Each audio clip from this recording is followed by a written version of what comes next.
tickets or were you plus oneing? No, I bought the ticket. I went like with my friends. Wow. Why is this so mind blowing to you?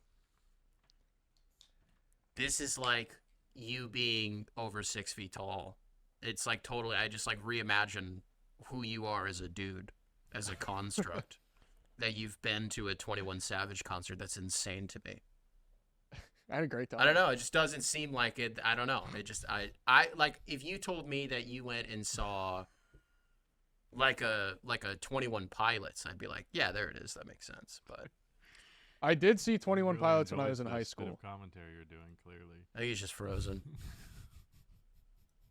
Just froze on him cheesing. I did get got for a second. I thought so. I was like, wow, okay, this is working. I'll keep He's this going. really No, happy about this. yeah, he's not here. It is unfortunate that my internet crapped out during that quality banter. I froze on you at the peak of your smile. Yeah. I'm always smiling, man. Well, except when I'm not. I'm always smiling, except when I'm not. AlexHoops 2025. Put that on a pillow. Well, folks, it's the Shootaround, the show with hotter questions and even hotter hosts. And I want to start with Jacob, a.k.a. Rusty Buckets. Jacob, once in 7th grade, you had a teacher that got fired and then stole a taser and then held a child hostage in a classroom. I'm just wondering, how do you use that experience in your current vocation to cover all of the biggest NBA scandals while they're happening? Well, first of all, I'm really happy you remembered that story. Second of all, I don't.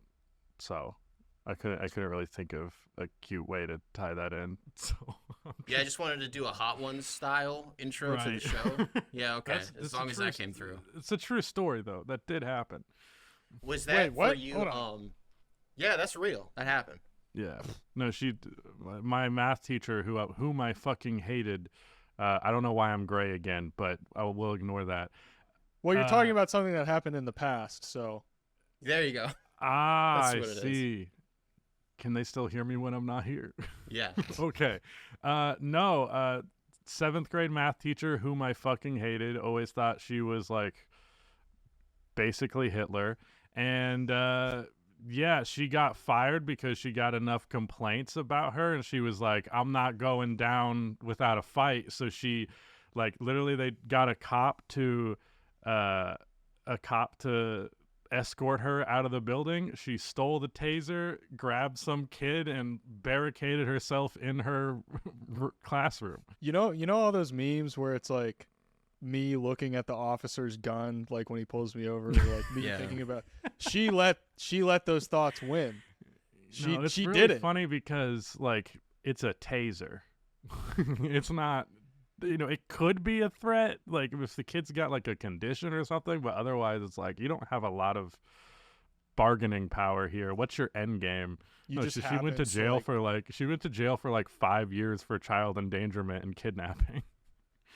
Well, Whoa, what was so the that was- kidnapping part? Well, she nabbed a Held kid. a child hostage. Well, don't you have to like? Isn't there a thing where you have to like cross state lines, or is that a myth that NCIS made That's up? not real. Yeah, I don't think. That's not a thing.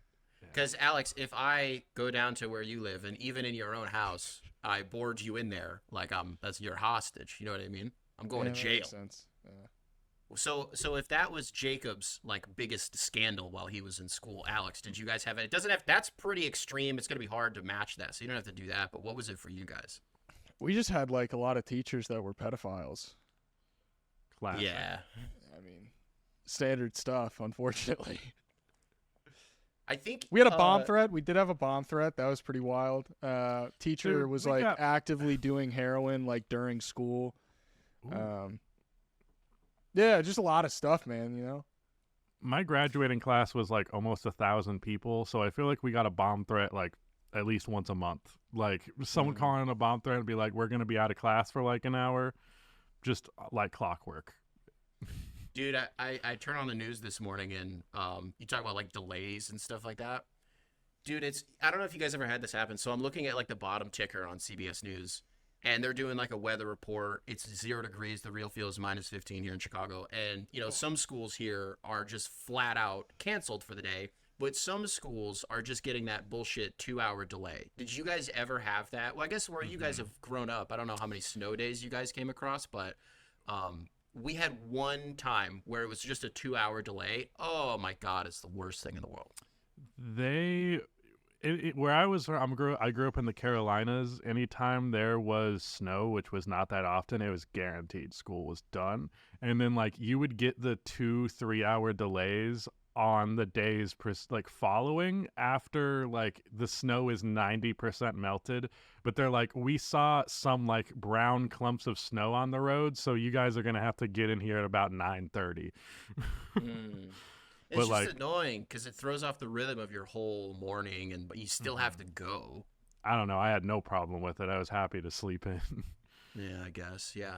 Well, we spent some time here at the top of the show power ranking our most traumatic instances at school. Maybe not traumatic, but just our craziest instances in school. What if we spent a little bit of time power ranking the teams who we think could actually win a championship in the NBA? And I think the first team that we should start with is the one that, we talk about Alex not finding Jacob's story not believable, but being shocked that it was real. I think a lot of people are shocked that the Cleveland Cavaliers are on a 70-win pace, so I think that we should start there.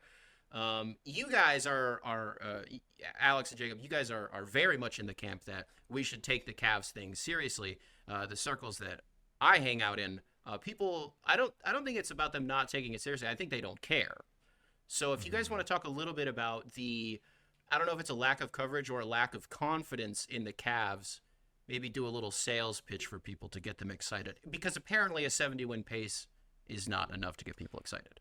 I think it's the superstar thing. I think people get hung up on that every time. It's like, do I know confidently that you have a top 5-ish player in the NBA?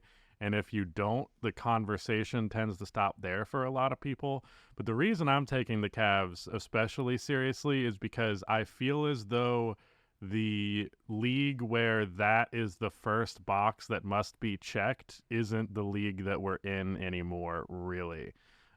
With the lower tier role players, the bench guys, the fifth man mattering and being better now more than ever before. I think the way that the Cavs played, that is just like they have some of the best depth in the league. They have some of the best,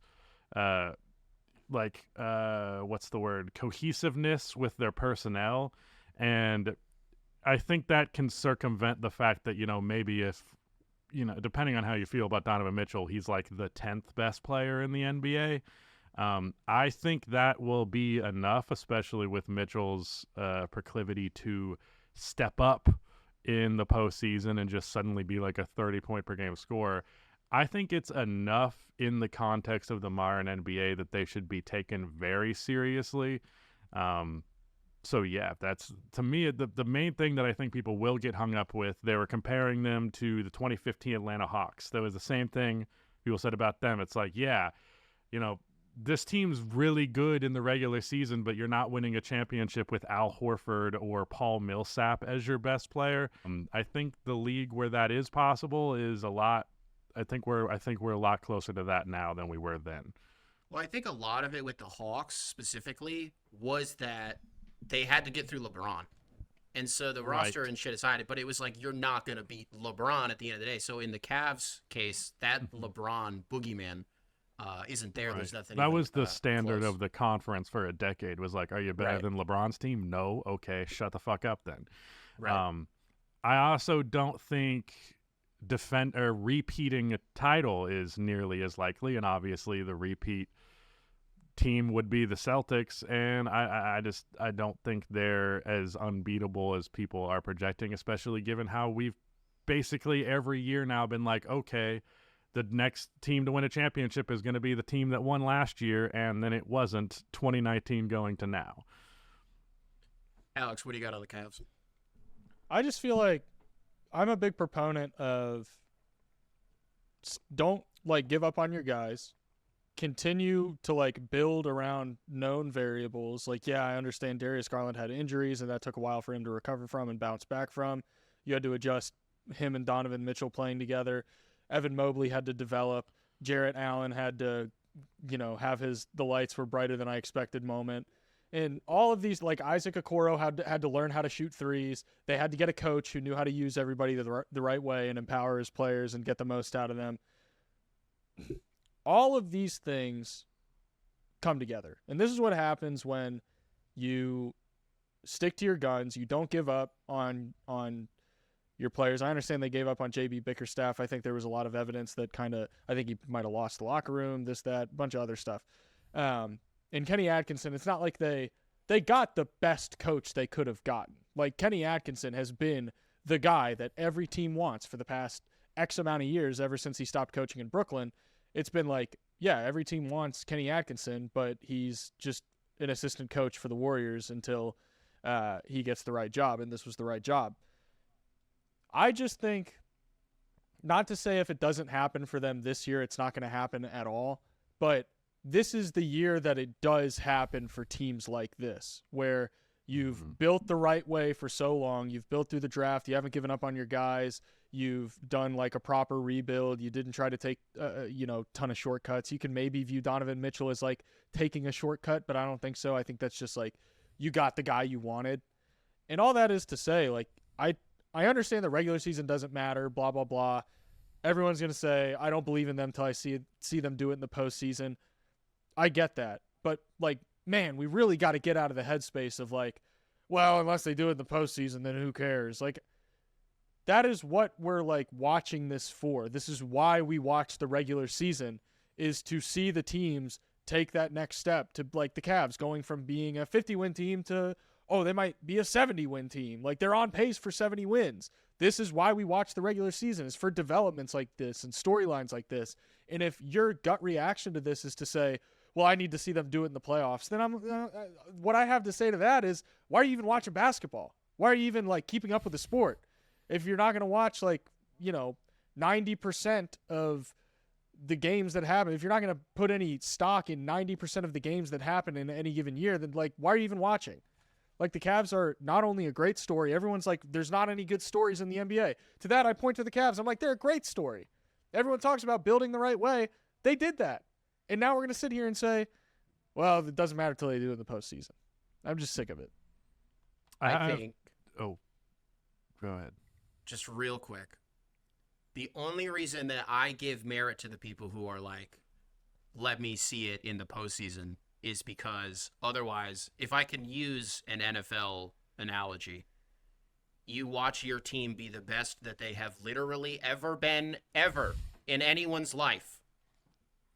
And if you're a Cavs fan, to be better than any year that you were, at least in the wins and losses column, than you were with LeBron, to watch an 82-game season unfold, or in the NFL's case, an 18-week season unfold, if the Cavs hypothetically get the 1 seed and then lose in the first round, it doesn't mean a thing if you don't win the ring.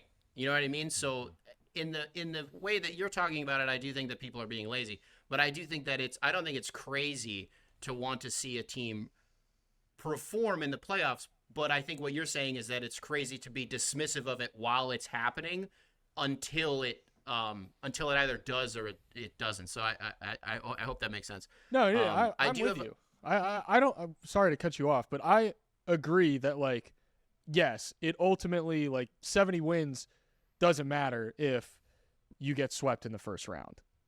Mm-hmm. But my point is just that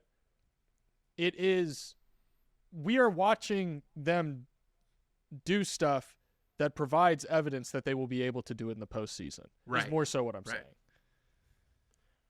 Yeah, in that hypothetical NFL analogy, I would have thought the same thing, and then it didn't end up happening that way. But Jacob, what do you got? There are two main things that I love about the Cleveland Cavaliers. The first is I really love when a team has virtually the same personnel and they're just way better. Obviously, I think the main thing I would attribute that to this year is Darius Garland's health, plus primarily Kenny Atkinson being the coach of the year. As someone who has been, since Kenny Atkinson's Nets tenure, been like, if there's a guy I'm recommending for a head coaching job, it is Kenny Atkinson. So that part of it I really like, but the thing that is most enjoyable about the way the Cavs play that also I think will translate to their success is the efficiency with their playmaking. As of right now, they are 5th in the league in assists and 28th in turnovers.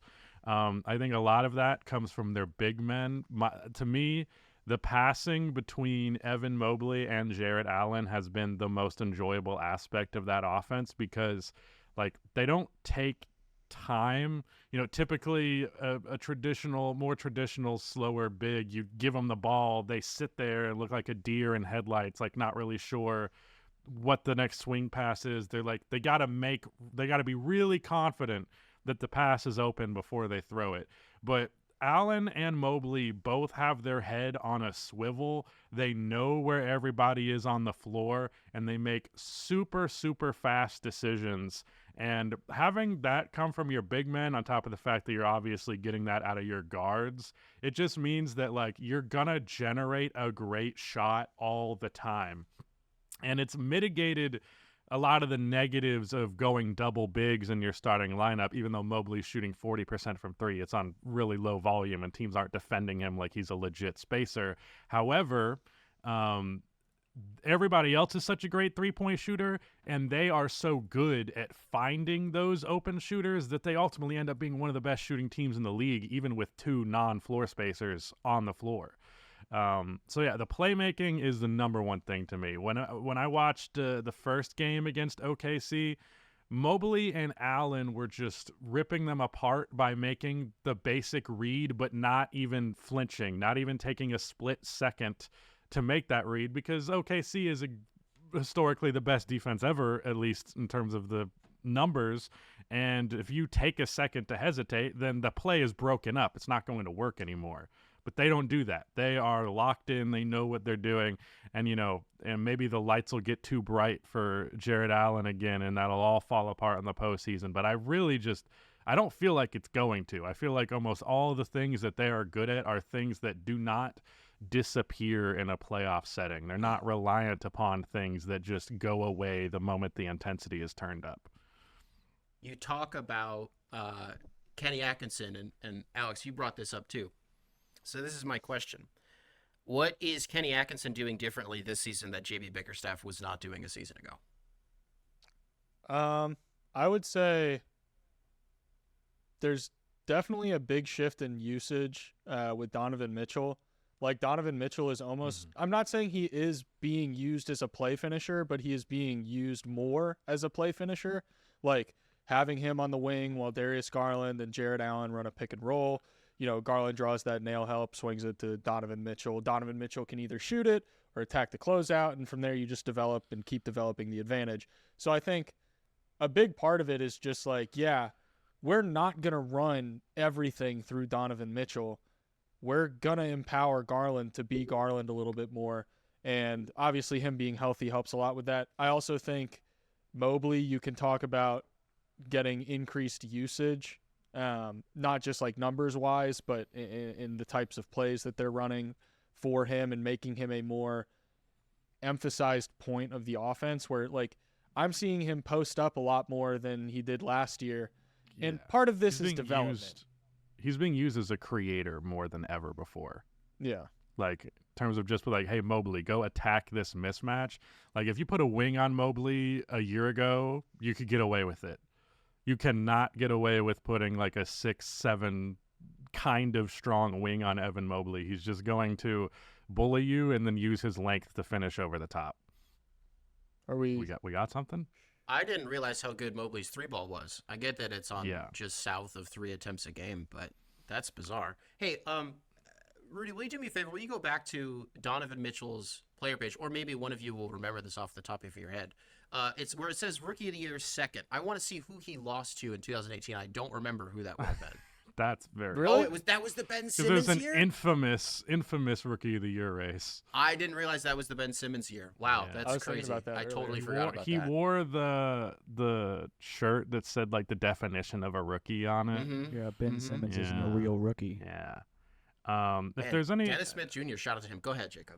If there's an addition to highlight, I mean, technically it's not an addition because he got injured at the very start of the year last year, so he was on the roster. But Ty Jerome is another one of my like favorite stories and favorite aspects of this Cavaliers team. He's been so good in his spot minutes, which obviously he can't be given a ton of minutes playing guard on a team with Darius Garland and Donovan Mitchell, but he's just insanely proficient in the minutes he gets. He's averaging just under 18 minutes a game, averaging 10 points, 3.5 assists, 42% from three. He's damn near at 50-40-90 overall. Like if you translate that to per 36, he's 21-7 a night. Like having this guy and you can play him 18 minutes a game and that's appropriate. Oh my God, that's so useful. I would almost argue that, you said how good he is in spot minutes. I honestly think he's like one of the sixth man of the year contenders. Like, I'm not saying he's like not, one or two, but he's probably in that realm somewhere. I wish he could be on a team. Obviously, I like him on this Cavs team, but I wish he could play a little bit more than that. I understand entirely why he's not, but there's a part of me who looks at how he's played this year, and I'm like, dude, if you put that guy on a middling team, he can average 20 points per game. I think he has that in him. His jump shot is pure, and he's got one of the best float games I've seen ever, honestly. I'm not looking at numbers, just purely my eye test. Dude's floater is unstoppable. I know in that first OKC game, he was like tearing them up at the start of the fourth quarter with like two or three of those floaters. When this episode comes out, we're 2 weeks away from the deadline, give or take.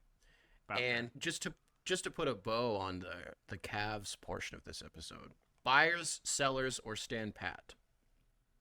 And by sellers, that's not really the right way to frame it. Do they need something else, or are they good? I think they probably stand pat. I mean, you could argue they could do a little better than Dean Wade. Maybe if they wanted to get in on the Cam Johnson sweepstakes, that would be interesting, but I don't think they're gonna. I think they're just I think they'll be outbid by anybody. Yeah. I mean, I guess they don't have the draft compensation to move because of the Mitchell trade, so yeah. Well, I'm going to ask that. I mean, we're going to talk about the deadline with the other teams that we talk about in this, but just since we're talking about it now, I need you guys to help me out with this because I've been thinking about it. Every year that the trade deadline comes around, there's always a guy that we're like, it's the sweepstakes for this guy this year. And then whoever that guy is never ends up helping win that team a championship. Never fucking happens. But this year, I'm trying to think of like who that person would be, and someone would try to tell me that it's Jimmy Butler. Yeah, it is because we have to see how this story ends. But I don't think that unless he goes to like a Dallas or like a, you know what I mean? I don't think he's going to be the difference between a team. So what I'm asking is, who is the guy that we're looking at for the sweepstakes this year? Is it Jimmy Butler or is it like a Cam Johnson? I think it's Cam Johnson because of the simplicity. Cam Johnson will work on any team you put him on. I don't have to go, how's the fit with Cam Johnson? The fit's great. End of discussion. But your point about like, there's the guy that you trade for. The one you always highlight is Robert Covington. He was that guy forever. But I think historically, mid-season acquisitions, like teams that make a major mid-season acquisition don't win a championship. It's because the teams that are going to are probably going in with enough already. Historically making a major trade, like a starter caliber trade is not going to matter that much. The 2019 Raptors trading for Marc Gasol. Yeah. And ironically, the other one that I can think of is the 2008 Lakers trading for Pau Gasol. So I guess unless it's a Gasol brother, a midseason trade probably won't matter that much. I think Cam Johnson is the pick because he is both pretty attainable, super attainable, really, if you're willing to fork over the assets, and fits flawlessly. And as it relates to where I think he will go, I'm so sure he's damn near locked into being a Thunder at this point. Their issues on the wing shooting the ball sometimes, their issues occasionally with size, I think he fixes that to such a degree that it really eliminates the only thing you can conceive of as a weakness for them. So that's the one that if it was going to happen, Cam Johnson to OKC is the one I think would make the biggest difference of any trade this deadline. I just want to throw out there, if you had to go back even further than the Pau Gasol thing, maybe that old cat Rasheed Wallace. Right, Maybe he right, counts. Maybe right, Sheed right. counts. Yeah. But you bring Wasn't up that- Oklahoma City and how. Go ahead. Wasn't that a little earlier in the year? Not quite the deadline. No, it was like the deadline. Okay, I can't remember specifically. I think was when they 4. traded Dantley for Aguirre, I think that was earlier in the season. But the Sheed thing, I'm pretty sure was like in fucking February. But you mentioned Oklahoma City and Cam Johnson, how that marriage seems to be prearranged. Oklahoma City, definitely one of the other teams that we would be talking about for like legitimate contenders in the NBA this season. It also helps that one of the people on this panel is a fan of the Oklahoma City Thunder. So, Alex, I don't think we need a sales pitch on the Oklahoma City Thunder and explaining why we should be convinced that they're actually as good as they are. Let me ask you this, though. What's going on with Shea being an MVP candidate? Where are we with that? So, me personally, I think I've talked about this on the show like multiple times now because it's a frequent question. Yes, the OKC fan, should Shea be MVP? Chances are the OKC fan's going to say yes. For a long time, I've been very and this is one of those things that's going to make people mad when I say it. I've been very dismissive of Shea actually being like a legitimate MVP contender. I'm like, yes, his numbers are really good, but if you're talking about like MVP, just is, and I understand Shea is completely and entirely integral to everything the Thunder do. Like, he is extremely important, and the value he provides is up there with the best. But when you're talking about like guys who do everything, like literally everything for their teams, like the Giannis's and the Jokic's, and to a different extent, Joel Embiid, just because his play style is not less heliocentric, but Joel Embiid has always been at his best when he has someone to play off of with like James Harden and Ben Simmons. Different discussion. With Shea, it's always been like, yes, on an individual level, Shea is incredible. He's, 30 plus points per game. He's got some of the best mid-range efficiency and one of the best mid-range scoring bags we've seen in, probably a decade. Yes, ever, but it's a generational mid-range game. And his ability to drive is like otherworldly. You could argue he probably is the best driving guard in the NBA. So all of that is to say, while on an individual level he's very good, where I've always gotten hung up on is like, how is he making everybody else better? Because that's always a part of the MVP discussion to me, is like, how do you elevate the rest of your team? Because you can be as good as you want to be. How does how good you are help everybody else win? And in the past, I've been a little bit shaky in terms of like, yes, I think Shea, how good he is, helps everyone else win, but does it help everyone else win to the extent that guys like Jokic and Giannis do? This year is the year where I'm like, well, I think it does. Like, I do think that his contributions and his ability to score and defend, he's been an amazing defender this year. I don't want to, just talk about the scoring aspect. And I think his playmaking, while I'm not going to say that he's the playmaker that Jokic is. I'm not going to say that he's necessarily the playmaker that Giannis is. But Shea is a good playmaker. He's able to pass at a high level and facilitate your offense and distribute the ball. I wish he could throw more lob passes. Different discussion. Yeah, if you want to have Shea as your MVP right now, I'm with it. And given how the rest of the field looks, that's where I'm kind of like, yeah, the Nuggets are good, but they're not as good as the Thunder. Jokic's, stat line probably looks a little better, but sometimes the MVP goes to best player on the best team. And that's where I'm like, it just depends on how you view the award. And, I don't know who my MVP is right now. I truthfully don't. I have a pretty strong opinion here, and just not necessarily about who the MVP is this year, but just about how the discourse the last couple of years shapes that conversation. I have felt that the MVP should go to the best player on the best team, if that best team is like some kind of like truly outlier historic level team, and if that player's numbers are, in the purview of like some of the best numbers in the entire league. Jokic the last couple of years has been winning the award because there hasn't really been a great choice for the best player on the best team. The best teams haven't had a guy who's had a clear MVP case. This year, SGA has a clear MVP case. His team's on a 70-win pace. They're the best team in the entire conference. They're by far and away better than Denver. So for that reason, yeah, I'm on the Shea train. And I think the last couple of years of just going with the dude who's like carrying the most or putting up the most insane numbers has made people think that's just by default what the conversation should be. And I don't think that's the case. And here's my other take that's like maybe anti how a lot of people think the award should work. But as far as I'm concerned, if Nikola Jokic doesn't fucking want the MVP and has made it clear he doesn't give a shit about winning the MVP and he already has 3 of them, just give it to somebody else. I'm tired of it. It's not like I love Jokic. I have defended his MVP case multiple times, but I personally don't subscribe to the idea of like LeBron should have won 8 straight MVPs in reality. I like it mixing up every couple of years. I think that is better, and I think it's fine, especially given the guy doesn't fucking want the thing. Yeah, I feel bad having even brought up. I guess I inadvertently started an MVP conversation. I guess I'm the one that asked. Is he the MVP? It's fucking January. I don't want to even have this conversation right now. It's always decided in the last 2 months.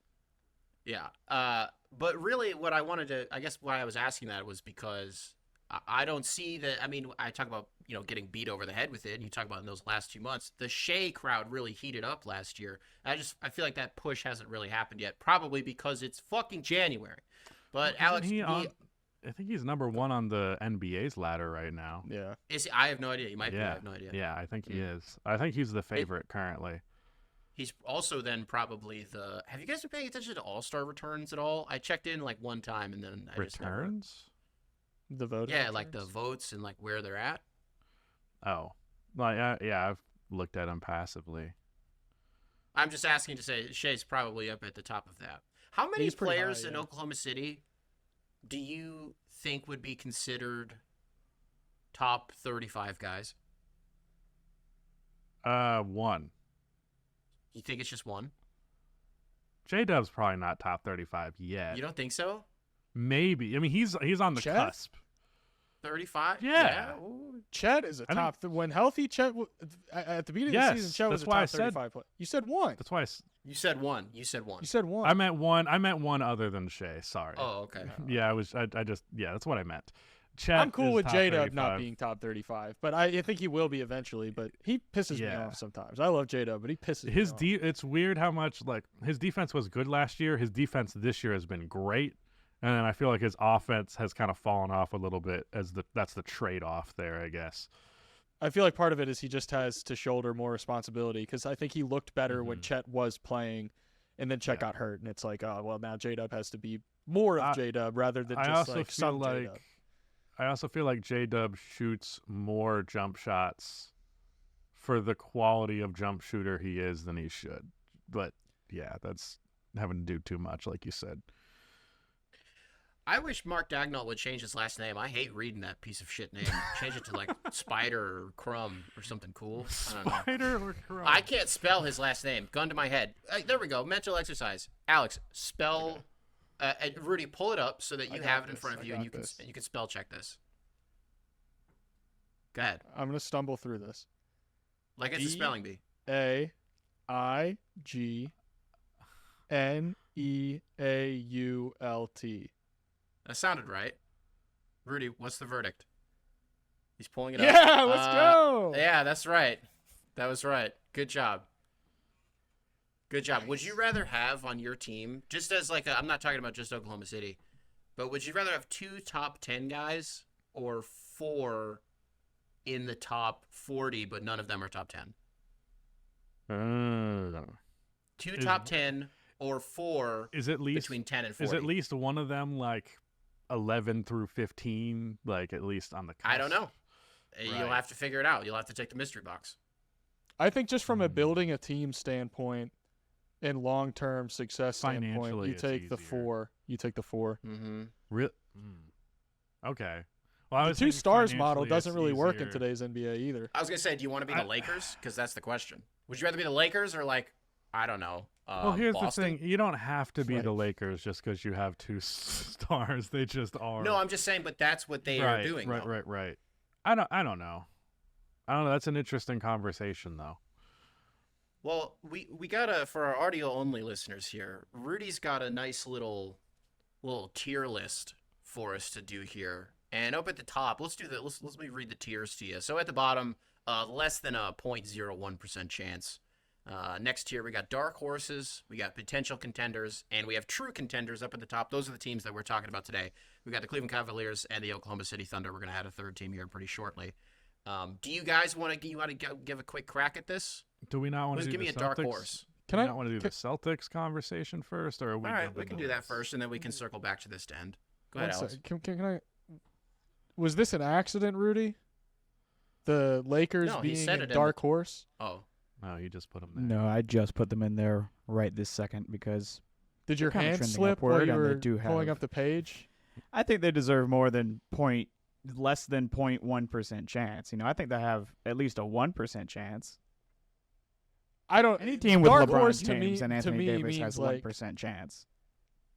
there should be a tier, but in my humble opinion, there should be a tier between dark horse and 0.1% because that's like Okay. a wide Okay. gap. Dark horse to me means like, yeah, you have a real shot. I don't think the Well, Lakers have a real I shot. I think the potential contender category is, I don't know, different terminology, but like that makes it 3 tiers. Very dark horse. we can finish the Celtics conversation. We can start that rather, than we'll circle Yeah. back to this at the end So, of it. So I'm the curious. last team that we got on this. Let me set it up, Jacob. I got it.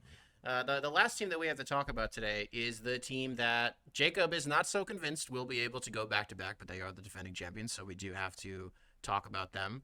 The Boston Celtics, Jacob. You're so excited to get it out. What do you got for us? Well, my pick for the champion going into the season was OKC. That was before Boston's pretty brutal stretch to start the year of 2025. They've been towards the bottom of the league in 3-point efficiency. Jaylen Brown and Drew Holiday have both had pretty significant regressions. And I also just think their big man rotation is concerning. Porzingis has not been nearly as good when he has played this year. Al Horford's old as shit. I think they won their title through playing pretty easy competition, all things considered, and they're not going to have nearly as clean of a path this time around. So just all of that coming together on top of the fact that no one's repeated since 2018, I don't think the Celtics are going to win the championship this year. Earlier, you went as far as to say that you find them to be pretty beatable. Yeah. I mean, I thought they were beatable when they won. They just never really faced a team that could beat them. Whoa. Like I'm not trying to like. There was not I don't know if they faced like a really strong contender at all in that championship run. What's so funny? It's just a funny way to frame it. That they were beatable, they just didn't play any teams that could beat them. It makes complete sense what you're saying. It's just a very, very funny way to phrase it. So Rudy's got it pulled up. Last year they ran through the Heat. They ran through the Cavs. The Pacers series, it was a sweep, but wasn't it game? All the games were close. 1? Yeah, they were all close. What Almost game was all it? of the The games greatest were close. sweep ever. We Right. got a double bang in that series. Who was it that hit a shot from the corner to like kill the game? I think it was it Jaylen Brown. I think it might have been Jaylen Brown. I swear it was in game 1. Well, It couldn't have I'm been game 1. pretty sure they didn't face. I think the Mavericks won 50 games that year, but I don't think they've played a 50-win team until the finals. And the Mavericks that year, this same criticism. People think this is being a Celtics hater thing, but the same criticism could have been levied against the 2023 Denver Nuggets. And guess what? They didn't repeat when they played a tougher conference with more competition. And I think the same exact thing is going to happen to the Celtics this year. And the Dallas Mavericks, by the time they made the finals, Luka Doncic had like 4 different injuries going into the series. Mm-hmm. Yeah. we talked about trade deadline stuff with the Cavs. I guess technically we didn't with the Thunder, other than saying Cam Johnson, so that kind of answered that itself. Jacob, was it you that I was texting the other day, being like, How "You think gettable Porzingis is gettable?" Porzingis, Yeah. yeah. What about Porzingis? Well, I said I just don't think they would do it this year, and I still stand by that. But I do think if they're going to be active in that conversation, in a conversation around a trade at all, it has to be a center. I don't think there is anything this team needs more than a center where you're like, if Al Horford can't really do it, if Porzingis can't do it, we can at least survive. Rudy, can you pull up his on-off numbers this year? Because they're not good. I think the reason that if you're Boston, you would be motivated to get out of a relationship with this guy is because within the next 3 years, he's not going to be in the NBA anymore. His body's going to completely fall apart. Yeah. There's just no fucking way. But How go many ahead, games does he Alex. play this year? Jacob, I mean. Like 50? Not 50. Like 30-something? Only 19. Just 19. Yeah, that's what I said. Yeah, like 19. I don't even know what I'm looking at with all this. So it's kind of like the LeBron effect where they're actually better when he's not in the game. Yeah, That the Or we- LeBron apparently by a margin of 9.6 points. By 9 points. Alex, wasn't it you that pointed this out? Oh, yeah. I guess this year, yeah, the Lakers have been significantly better. I don't know if that still holds true, but If it still Yeah. holds. throughout yeah, like the yeah. first like a month 15 or games, so. the Lakers were significantly better with LeBron off versus with him Yeah. on. But, noisy But numbers. Porzingis has kind of looked out of place. Jaylen Brown is having his worst three-point shooting season, or at least his worst in a long time. Drew Holiday dropped from like one of the best three-point shooters in the league to very mediocre. I believe his corner three-point percentage has just fucking fallen off of the face of the earth. If we're gonna give them anything, though, I will say that they still won a championship with Jalen and Jason both shooting like 32% for the entire playoffs from three. So, like, the defense was first and foremost why they won before the three-point shooting, but with the foundation of their offense more so than any other team being based on that three-point shooting, seeing it fall off to the degree that it has, you can call it just a bad stretch of shooting, and it might very well be that, but to me, it's at least notable cause for concern. They've done enough to get the benefit of the doubt where I'm like, where we say for the Cavs, we need to see it in the playoffs. For me to truly believe that the Boston Celtics are like not still a legitimate contender, still not the favorite, it's like I need to see it happen in the playoffs. It's like I won't really They're definitely believe legit it until contenders. Favorites, what I'm getting at. No, yeah, I think that's, I understand your rationale. It's just I lean towards giving them the benefit of the doubt just because, they're the Celtics. It's like the Warriors where we had those years where like we never believed anyone was actually going to beat the Warriors until it happened. Obviously there were injuries, et cetera, et cetera. With the Celtics, it's like, yeah, they've got the credibility, they've got the reputation to where it's like, yeah, you could have bad stretches in the regular season. We're still going to look up in April and you're going to be in the Eastern Conference Finals. Now, are they the favorite? I'm willing to listen to arguments that they're not, but also when you look at the alternatives, you've got the Cavs who, the Cavs, we haven't seen them do it yet. The Thunder, we haven't seen them do it yet. Both of those are teams where it's a gamble regardless of who you're putting your chips on to be the favorite. So what it comes down to for me is like the team that I've seen do it all, that's who I would still probably view as the favorite, even if they're having a rough stretch, even if they don't look like the dominant force that we saw them be in the past. There is a championship hangover, as with all teams, and it just depends on how they navigate that. Also, you have the fact that teams don't really go back-to-back anymore working against them. So I see both sides of the argument. At the end of the day, they're still contenders. They're still probably going to be in the Eastern Conference Finals, regardless of what their regular season looks like, regardless of what some of the struggles have looked like for them on an individual level with different pieces of their personnel. But they're the Celtics.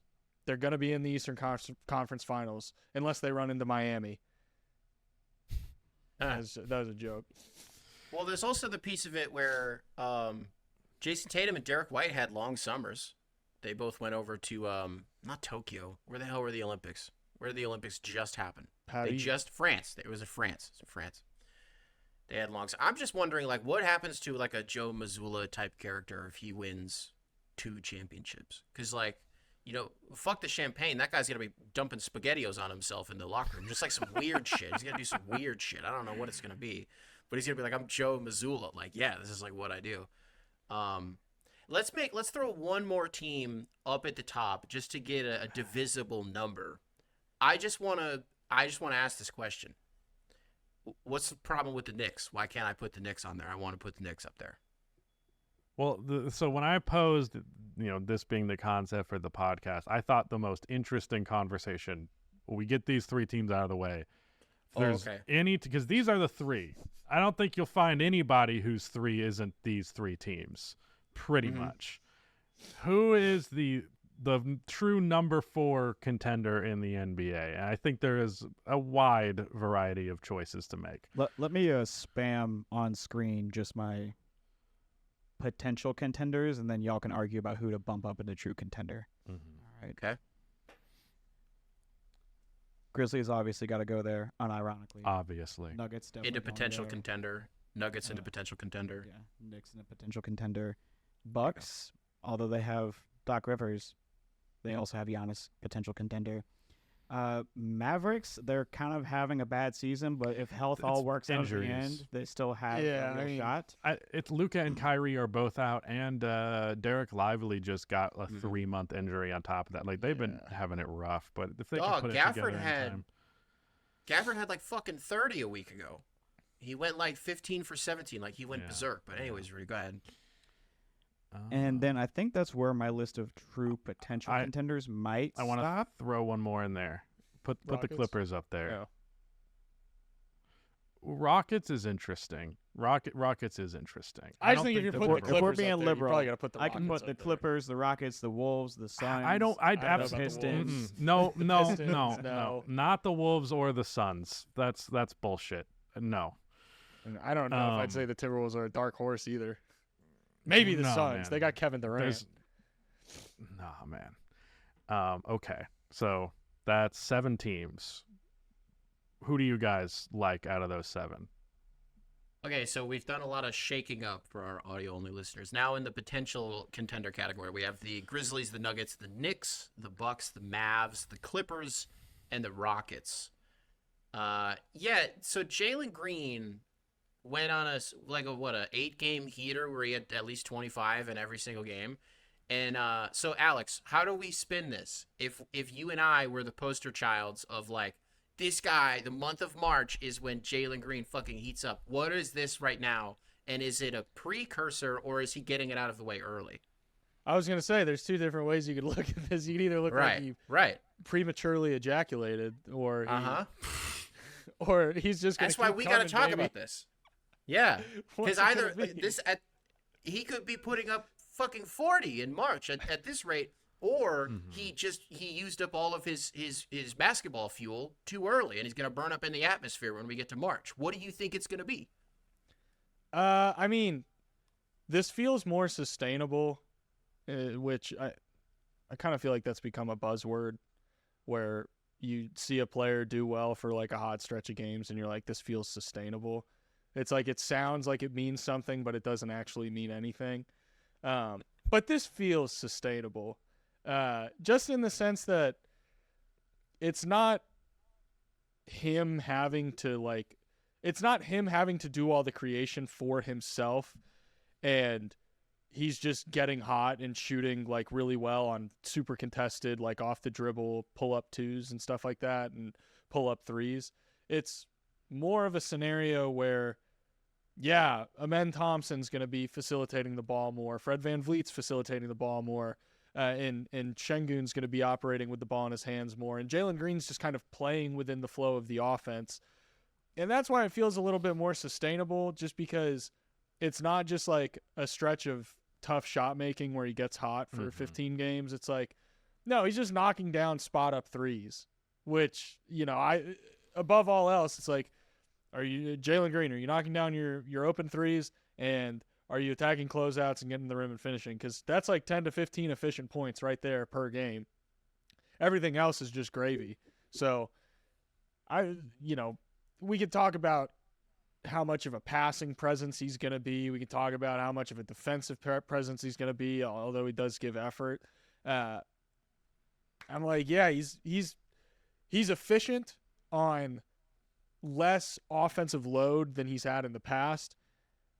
And the fact that it's happening now kind of makes me feel like it's more a byproduct of the team's overall success rather than just him getting hot. What if Jalen Green just takes like so long to warm up? Like it just takes him a comical amount of time to like actually be ready to play NBA basketball. But if he heats up in time and the team is good enough, he can just be like a starstar in the postseason. You'd probably never hear from me again for starters. Yeah, that's my working theory is like there is a non-zero chance Jalen Green is just like hits his stride just in time for the postseason, where previously he's hit these strides and the team wasn't quite good enough to get there.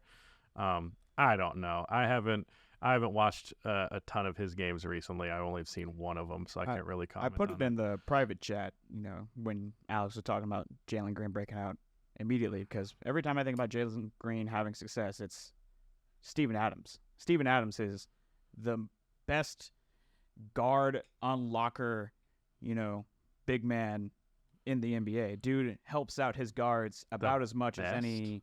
The best? You heard him. You heard him. Heard Okay. of Keep Nikola going, Rudy. Jokic. No, keep going, Rudy. Russell Get Westbrook your shit is off. doing well. It doesn't fucking Keep matter. going, Rudy. Jalen Green can go from being totally butt cheeks to you saying maybe he's a superstar because Steven Adams is. Who's out there hold on? setting No, the no, hard no. enough Who screen. said he's a superstar? Who here That's said what he's we a heard. superstar? I was seconds joking. ago. I was joking. Yeah, but First even of in all. jest, it's like still Steven Adams. Okay, Brother, I he get it. plays 11 minutes a game. Shut up. Yeah, those 11 minutes are the ones where Jalen Green is getting wide open looks. Cool, buddy. All right, let's move on. Well, okay, but do you guys feel good about them being in potential contender, or do you want them moved down to dark horse? I To don't me, have the that only many- thing that holds them back is like, do they have the scoring / shot creating? And if Jalen Green is doing those things, then they do. But if he's not, then they don't. So I'm kind of, I don't know. I think it depends a little bit too much on how good Jalen Green maintains. I actually disagree with Jacob. I agree with the conclusion you arrived at, but not the rationale. They are too reliant on points off of turnovers, fast break points, and second chance points. If you look at where they rank in those things, they're like top 5 in all 3 of those, which is a good thing. It's not a bad thing at all. Yeah. They're like 25th in half court offense. Their offense in the half court is awful. And that's just like, that's not me hating on them. That's just it is what it is. Like, you can be mad at me all you want. Their half court offense is not good. That being said, the age old question is, in the postseason, we talked about it with the Grizzlies years ago. Their half-court offense wasn't very good, but they were really good in transition. They were really good at forcing turnover. We did it with the Thunder, too. Their half-court offense was, they were a better half-court offense, but it was relying on, like, tough shot making and all that stuff. But they generated a lot of turnovers. They could get out and run in transition. The age-old question is, can you get away with that play style in the playoffs? And time again, we kind of get to the end of the playoffs, and we're like, wow, that didn't really work out. So for the Rockets, it's like, well, maybe they'll be the first ones to kind of make it happen. I don't know. I like the Rockets. I'm not saying I hope it works out for them because I'm an OKC fan. I don't want to see the Rockets beat OKC. But point being, they're not a finished product. I kind of think you could view them similar to OKC last year, where it's just like, you guys are great and you'll probably not be bad, but probably not this year. Let's be honest, not this year. Like, let's win one playoff series. Right. I Right. think we're jumping the gun a little bit with them. So I think maybe Dark Horse is better. The And I can Clippers see are the them- one that's Real quick, to put a button on the Rockets. I say all of this about their half-court offense and look at the numbers, blah, blah, blah, blah, blah. Jalen Green, can he stay hot, et cetera, et cetera.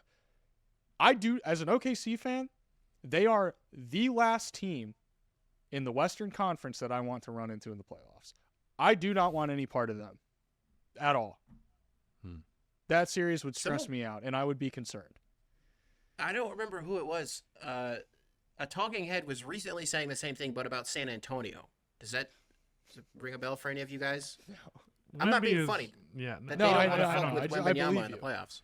yeah, Yeah. I don't know who you're referring to. Wemby's gonna be great. That roster is so bad beyond Wemby. I think it's gone under discussed because they're in the playoff conversation just because of how good Wemby is. But the fall off between best player and second best player on the Spurs is maybe the most significant one in the entire NBA. It's like when Michael Jordan, what did he drop, like 60 plus against the Celtics in the playoffs? 63. 63, and he lost. That's how I feel about Wemby right now. Like heading into a potential Wemby playoff series, it's like, yeah, he's gonna have his Michael Jordan appearance where like Larry Bird after the game is like, that's like God disguised as Michael Jordan. That's kind of how I feel Wemby's gonna be. Where yeah, they may not win a series, but Wemby's gonna average like 30, 40, whatever, and It's gonna be look like fun. an absolute demigod. It's gonna be Did fun you and guys memorable. see? Well, I know you would have seen this. Just speaking about Wembanyama and the Spurs. So a week or two ago, Wembanyama does the cutest jersey swap that you've ever seen in your fucking life with like a little ass kid. And then as of a couple days ago of this taping, the dad has already put Wemby's Yeah, jersey on. That sucks, man. Flipping that jersey. That sucks so bad. I saw Wemby quote tweeted. Did he? was- Oh, yeah, that's he was the like, "How you worst. gonna do me like that?" Oh, that makes me so. I mean, I don't know. Maybe you give the family the benefit of the doubt. Maybe they were in a bad spot, and that is a valuable jersey, and yada yada yada. But it does just stink to see that. I don't know. Being able to get seats that close, they were probably doing fine. Yeah, maybe you're right. Yeah, I don't know. Sword. What did you just say? I said that's a double-edged sword, isn't it? Be like, oh man, maybe this working family needed the money, but then it's like, on the other hand, how bad did this working family need the money? How hard do they really work?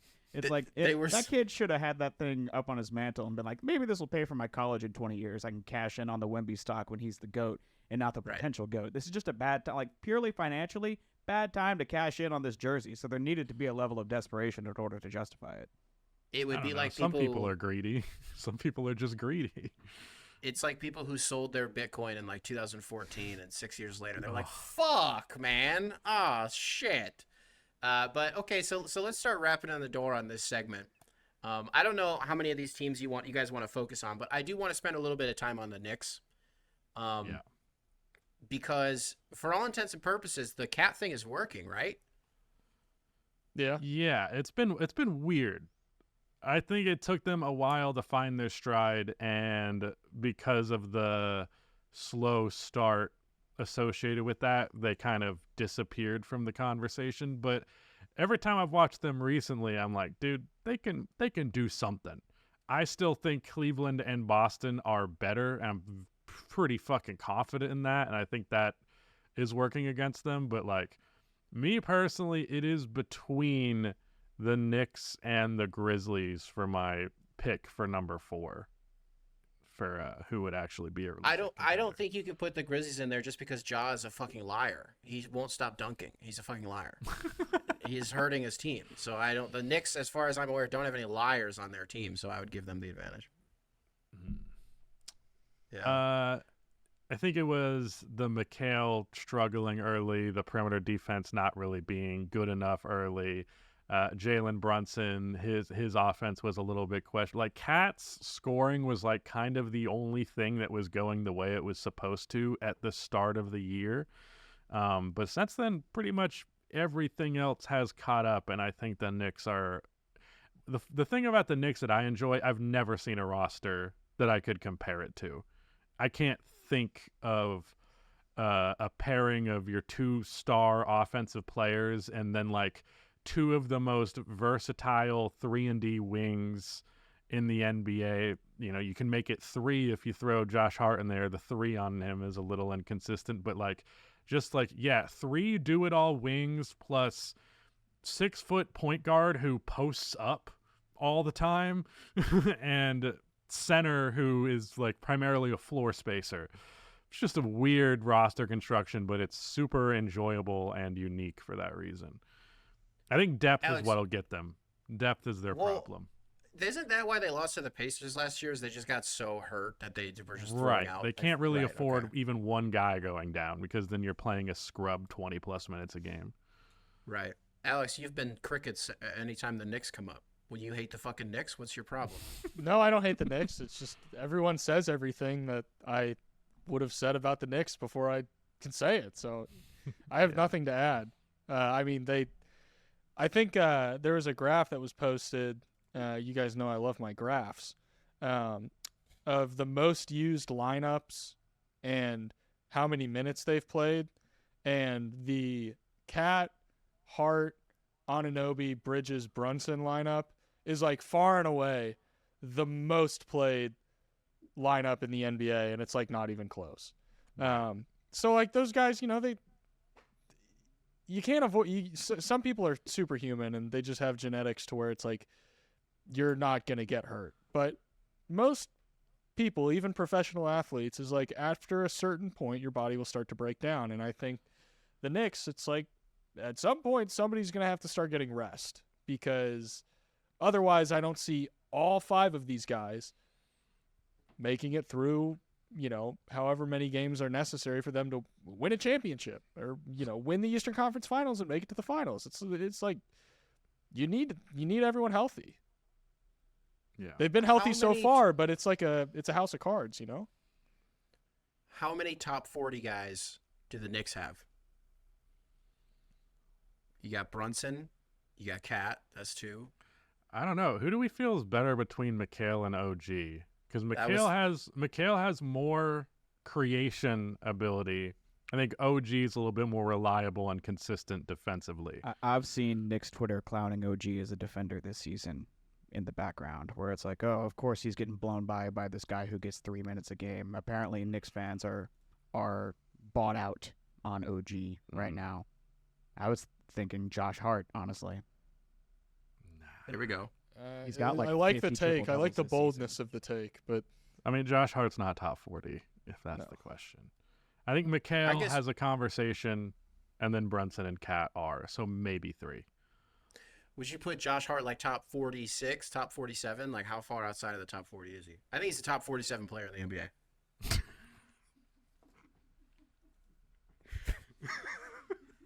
No, it's really good. So it's top 47. He might be. I don't know. You Maybe really, it's time to really start ran the the conversation. numbers. You're like, I can name 46 players better. Exactly. Well, I'm not saying he's 47, but yeah, Right, he's right. got to be somewhere there. So I feel good about putting them in true contender. I think they're really fucking good. And I think that, because like if we look at those 4 teams that are up there at the top, and it's I guess 3 of them are in the East, so the mental exercise that I wanted to do didn't work. What do you think is narratively the coolest out of the Cavs, the Celtics, the Thunder, and the Knicks? If we're calling them the true contenders of the NBA, narratively, which one do you think would be cooler if they actually did it? I'll make my case very, very briefly. I don't think I believe this, but I'm just throwing it out there. I think the Cavs doing it post LeBron and being able to have an identity post LeBron in a very concrete, stamped way. We didn't need that fucking guy. We won a championship. And I don't say they didn't need him, but you know what I mean. I think for the first time in 25 years to have success as an organization without him being in the building, I think would be pretty cool.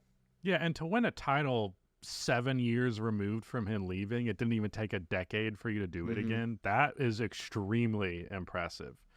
The Knicks one is, I don't know if I want people from New York to be happy, so that is a tough one.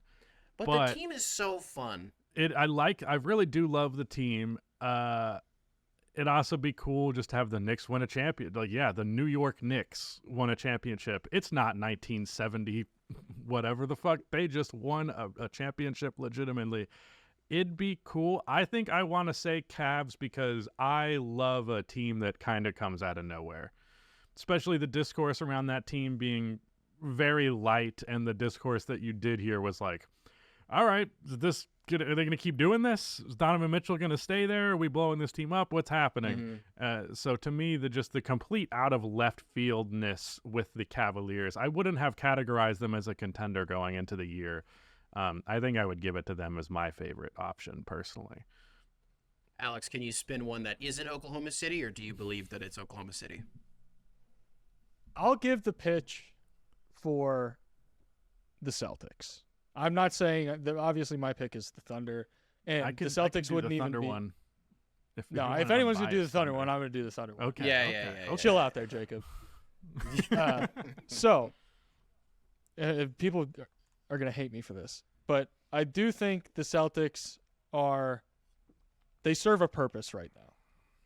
We're in the era of parity in the NBA, and everyone is frustrated with that to a certain extent. They miss the era of super teams, and they miss when the Warriors were winning everything, and it was the Warriors and the Cavs every year, and that's the golden age, the golden age of the modern era of the NBA. We always think of the Warriors and the Cavs. In the Celtics, it's like they're Batman. They're Batman in the sense that they're not the hero that you need, but they're the hero that you deserve. Where this is what you asked for. This is what you wanted. You wanted a super team. You want this juggernaut, this dragon that has to be slayed every year. And every team is throwing out their best to try and take it down. And I think the Celtics winning, you can look at it from, every team tries to make their team out to be the underdog. You could say everyone doubts Jason Tatum, and, everyone calls Jaylen Brown a fake finals MVP, and Drew Holiday chokes in the playoffs, and Kristaps Porzingis is never healthy. And there's all these different slants that you can look at. Derek White's bald, and there's all these different things that you can point at and say, this team's the underdog. And it's like, no, they're not the underdog. For this story to work, for this narrative of them being like having their place of the cast of characters in the NBA, for this story to really have the best ending possible and to set it up for the best, path forward to further develop stories around the NBA, that's the pitch for the Celtics, is for them to truly cement themselves as the next great super team by going back to back. It's a good villain. You need a villain. Every story needs a villain. You had a very long cast, but you reeled me in by the end of it. You landed the fish. I liked that pitch a lot. Everybody wants a dragon that needs to be slain. I do think that piece of it is very much true. Some very soft pushback. If the Knicks win, we get a summer of Stephen A. Smith. So Brat Summer is followed up by Stephen A. Smith fucking Raw for like 3 months. He's like, on some boats in Miami, and he's just like slanging his wood around and talking his shit. I think a summer of Stephen A. Smith would be. I think that would make the Knicks villainous more than the Celtics repeating, honestly. Just a summer of that guy talking with the utmost confidence. No, but doesn't he kind of deserve that, though? The only happiness that Stephen A. Smith gets is when the Cowboys lose. It's not even, you know what I mean? Like, any of the teams that he roots for, nothing happens. So I think he gets a little something. He gets paid millions to be a hack. I don't need him to be happier. Oh, he's not a hack. Don't do that. We won't do that. What's the problem? You think he's carrying the water? Let's not go into what I think is Stephen A. Smith. It'll be a long tangent. We got time. It's a podcast. I think he is, to me, if there's any individual person symbolic of everything wrong with sports media, it's Stephen A. Smith. Oh, bro, he's the anti-Skip Bayless. I thought that was Skip Bayless, bro. Skip, I mean, they're two sides of the same shitty-ass coin. that's crazy. You can't just say that and not expand on it. I don't know. I don't think the guy's good at – I think he's good at being entertaining. I don't think he's good at actually analyzing and discussing the game at all in a way that is just not what I think is what the forefront leading man in sports media should be. You think that he should be able to cover all of the sports and be able to talk about them like he was a coach? No. I don't personally, this is getting into a whole other hot take. I don't really think there should be dudes whose job is to talk about every sports because you're inherently going to leave a lot at the table for them individually. That's the first thing you've said in this conversation where I'm like, okay, that's fair. Dude, there's not a fuck. I don't understand how you could even conceive of doing that job with the level of tactfulness and attention that you need to cover each league individual. No. They don't do it by themselves. The guys who are on these major networks have dozens of people working on in their research department, and, I'm and their aware. producers are feeding them these notes. So it's like, Right, which sure, is you why may be I don't missing out like on- that. Can I well, push sure, back a little bit? I get that. It's go ahead. So with Stephen A. Smith, I get what you're saying, Nick. I've seen him cover MMA live before, or UFC events live, and he's awful. And that's where I'm like kind of with Jacob on this, where sure. where it's like, if you don't understand the sport, like he had the other like announcers and whatnot like saying like what are you talking about? So that's where Right. I kind of agree with Jacob. Where like if you don't know the sport, why are you covering it? But yeah, sorry. And in that instance, I wonder if it's like ESPN gets the rights to broadcast a fight, and who are we going to send out? A correspondent. We spent all this money on this event. Are we going to send out the C-team correspondent who, even though they cover this for their entire, or are we going to send out the marquee guy to indicate to the viewer that this is the primetime event if Stephen A. Smith is in the building? You know what I mean? So I'm sure. I mean, hey, if I listened to him talk about MMA, I would probably be like, oh, maybe I feel like I learned something. But somebody who actually knows about the sport, to your point, is going to be like, what the fuck are you talking about? But when you see like the day that I see Stephen A. Smith dipping his toe into like hockey, I'm gonna be like, so what is this? What are we doing here? The World Cup comes around and Stephen A. Smith is like, yeah, how about that Christian Pulisic? I'm gonna be like, shut up. How about that? Try that one out for size. Shut up. But for the most part, I watch a lot of ESPN programming. Like Monday through Friday, I turn on Get Up, and then that Dude, I love transitions Get Up. into. Get Up is a great show. It's so good. And that transitions into First Take. And what I see Stephen A. Smith as in 2025 is more like you know what, Jacob? It comes full circle, and we're saying the same thing. We just mean two different things by it. I do view him as like the quintessential embodiment of like what it means to cover sports in this age. And I think for me, that's for the better. It sounds like for you, that's for the worse. Yeah, what I would say, and it's not about me personally, I have met and talked to so many people who are so passionate about covering the NBA. And not saying every one of them deserves a seat at the table, but plenty of them do. And instead we do a fucking clown show. We have a guy who does not know what he's talking about, but hey, he can make a meme here or there, and then all those people who would actually be qualified and know what the fuck they're talking about just get to sit by and watch that clown show. And to me, it's a fucking disgrace. It's disgraceful that there are so many people who want that job and he takes up that space. And it's not even just his job. Across the board, there are so many hacks in sports media when I know there are so many people who have the passion that it upsets me. You want to power rank your hacks? We got that's a whole other episode, but I'd be happy. You probably, I would imagine that both you and Alex are not Nick Wright guys. No. So I was actually gonna. This is kind of again where I diverge from Jacob. You know, a lot of working in, sports media is connections and who you know and stuff. And like, yeah, you can work as hard as you want, but ultimately someone who knows more people is going to end up getting that job at ESPN, or they have, they were a former player, so they get to be the analyst on the panel or whatever. Don't even get me started on that shit.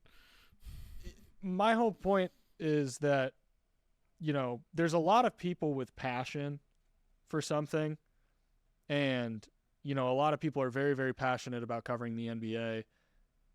But your passion for something, and this gets we're getting a little more philosophical, I guess, than I wanted to, but just because you're passionate about something doesn't mean you have what it takes to be great.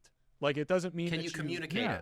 it? Can you be entertaining on a panel on live television for like talking about Get Up? They're on for 2-3 hours, however long it is, talking about a bunch of different sports, and there's not once that I'm watching Get Up. Some, every now and then Greeny will say something that's a little come on, what are you talking about here? Dominique will say something that I'm like, okay, come on. But there's very rarely a time where I see them say something and I'm like, they didn't really know what they were talking. They know their stuff, and it's clear that they work hard, and they're also incredibly charismatic and entertaining.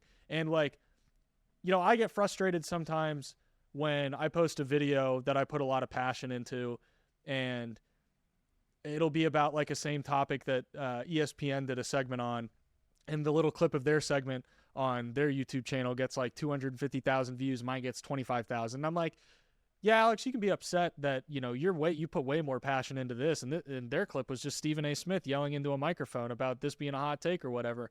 It's like, Alex, you're passionate about it and you put a lot of work into it, but did you communicate it in a way that like made the viewer want to watch the whole thing? Like, did you make a piece of, content that was entertaining start to finish? And you can say what you want about Stephen A. Smith, but when I look up from my phone when I have ESPN on and Stephen A. Smith is talking about something, when that gets my attention for a second, it stays, because he's good at what he does, whether he's making me mad or I agree with what he's saying. He's dang good at it. Or it's just funny, by the way. Or it's just funny and it's entertaining. Yeah, right. For sure. I'll never step on the notion of Stephen A. Smith as an entertainer. The man is definitely very entertaining. He has a million memes for a reason. And me personally, Alex, I do think that your video deserves more views than them, personally. Thank you. I just think, again, it's not about me. Cut me out of this equation entirely. Just like both times that I've gone to Summer League, the amount of people that I've met where I was just like, man, these people deserve a job in this space. And they're just like, yeah, I'm scraping by trying to make something happen. And it makes me sad because I know so many of those spaces are filled up by people who don't really give a shit about them. Let's talk about the fucking Fox Sports shit, regardless of how you feel about some of the details of that. Like, Joy Taylor had like no experience and was given that job. That sucks. It sucks that that's how it works. Yeah, Skip Bayless. Oh man, had some quotes come out of that lawsuit with some. Yeah. Jeez. Whew. Anyways, when you talk about those people, and Alex, you mentioned I think something a minute ago about like, it's about who you know to get that job at ESPN. Even though this is not what you were saying, I wonder if that's even like the ambition for a lot of people these days. Because I think the path that most people would want to take is. Like, digital media companies are, I think, what the main focus of, like, first of all, I think it's more lucrative to do that. I think it's also safer to do that. And so, like, I don't know if this is, like, a wild thing for me to just float out there for Jacob and Rudy. But one thing that you could do is start a network. And so that way, all of these people that you think deserve a platform, you can, and at first we don't need to get into the fucking finances of it because it would be a disaster at first, but it's the principle of like existing under this umbrella and using what your experiences have been and being able to prop those people up in really the only way that you would be able to do it. But I do think that digital media companies are probably the future of, I don't even think it's a future thing. We are very much living in it right now. It's just the vessel that people should be using to expand their horizons and their vocations. Yeah, and the to people. me, You go ahead, Jacob. I find. Me and Rudy have had. We even technically have like Hustle Points Network. Like, it is a thing. It's just trying to keep our own fucking lights on. It's pretty difficult to do something like that. To me, like Stephen A. Smith and his impact on the sports media culture, it's like the entertainment aspect, the meme aspect of it is jiggling keys, and it's like people have come to expect the jiggling keys instead of actual commentary, and I think that's just because the jiggling keys is what's been on TV for the last 20 years. Well, I think it sounds almost like, and first of all, Jacob, I just want to say this, even though I completely fucking disagree with you, I really respect that for the last 15 minutes you have stuck to your guns on this and you have just remained consistent throughout it. And I forgot the other thing that I was going to say. There it is. I think it almost sounds like what you're saying is your problem is with the way that we as a people communicate, and Stephen A. Smith has sort of become your vehicle in communicating this issue because he sort of, quantifies all of the way that we, just consume. One thing I want to say is I do think to a certain extent this is a problem that is more unique to the NBA. And, Stephen A. Smith, he talks about every sport and he's got hot takes and stuff. And, Shannon Sharp talks about every sport and he's got, the hot takes and the sound bites and all that. But I mean, if you when I watch Get Up in the morning, their analysis of the NFL is thorough and knowledgeable, and it's so good. And it's that way with every sport that they cover. And, part of it is what sports that are, get ratings are on right now, but they don't really talk about sports that I don't think they would know a ton of it. Like, they're not talking about EPL. They're not talking about cricket. They're not talking about hockey. They'll touch on some highlights and some big games and stuff, but they're not going into that because that's not what they know. And I think with the NBA, and you could do a whole dissertation, 100 pages on, why NBA media is the way that it is. But I agree that we've kind of been programmed to seek out or not necessarily seek out, but the hot takes and stuff, and the clickbait and the rage bait is rewarded. That's what we've given our eyeballs to. And you can say, yeah, it's Stephen A. Smith's fault, and part of it is, yes, the perpetuation of that culture is due in part to who are the talking heads on TV, but also, we've got to communicate things better ourselves in a way that takes the eyeballs off of, traditional legacy media and puts it onto more and rewards more thorough analysis. It's how do you bridge the gap between what gets clicks, the rage bait and whatnot, and well-researched, thorough analysis? It's I think it's just really difficult right now to bridge that gap in basketball media, because chances are, if you are well-researched, then you're not going to be rage baity. But if you're not rage baity, then you're probably not going to get a ton of clicks, and that doesn't get rewarded. So it's it's difficult to be both. And so it's not a matter of how do you bridge the gap. It's a matter of how does the collective hive mind of NBA basketball fans shift their mentality from being spoon-fed this rage bait and coming to expect that and rewarding their eyeballs and attention towards that. How do they shift that? What kind of role do we play in shifting that? And I don't know the answer. It may not even be possible.